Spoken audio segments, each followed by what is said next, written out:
Dear brothers and sisters in Christ, today we are looking at a very familiar passage, the Lord's Prayer from Matthew chapter 6, verses 9 to 13.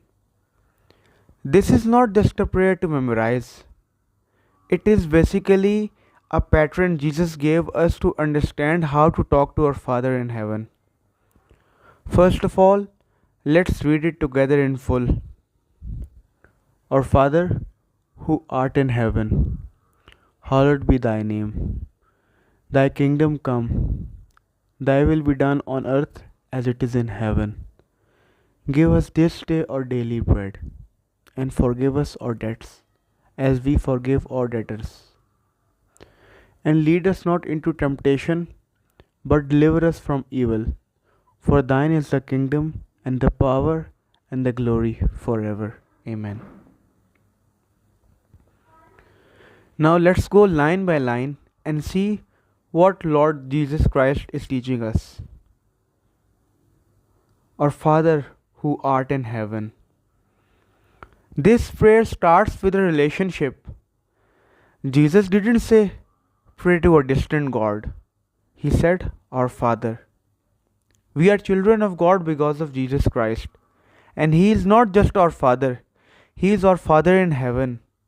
That means He is holy, powerful, and above all things. Hallowed be thy name.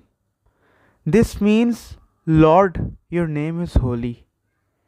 We don't start prayer with asking, we start with worship. We remember who God is. His name is to be lifted up, respected, worshipped, and praised. Thy kingdom come, thy will be done as it is in heaven. Here we are saying, Lord, we want your rule, your reign, your plans, not ours. We are not praying to get our own way. We are asking for His will to be done in our lives, in our families, in our country, in our relationships, just like it is done in heaven. Give us this day our daily bread.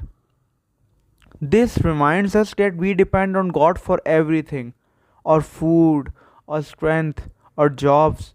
It all comes from Him.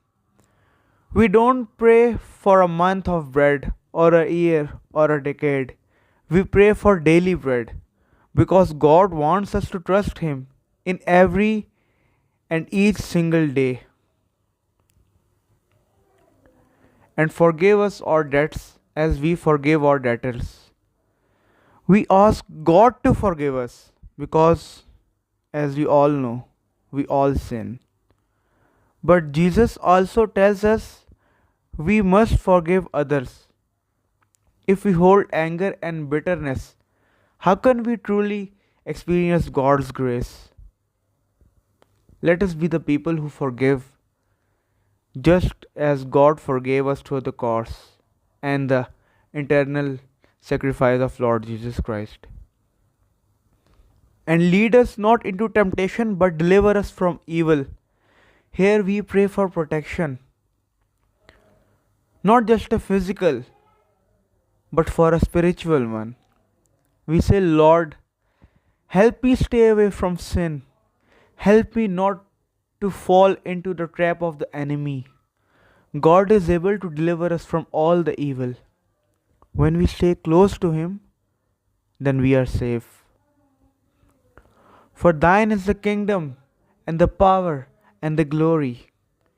We finish this prayer just like we started, with praise.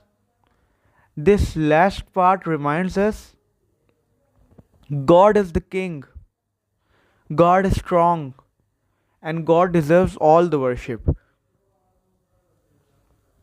And the question is, how long does He reign? The answer is forever. So we say boldly, Amen. Let it be so. Friends, the Lord's Prayer is simple but powerful. It teaches us to worship God, to trust Him for all daily needs, to seek His will, to ask for forgiveness, to forgive others, to stay away from temptation, and to give glory to God. Let this prayer shape how we talk to God every day, not just with our lips, but with our hearts as well. May God bless you all. Amen.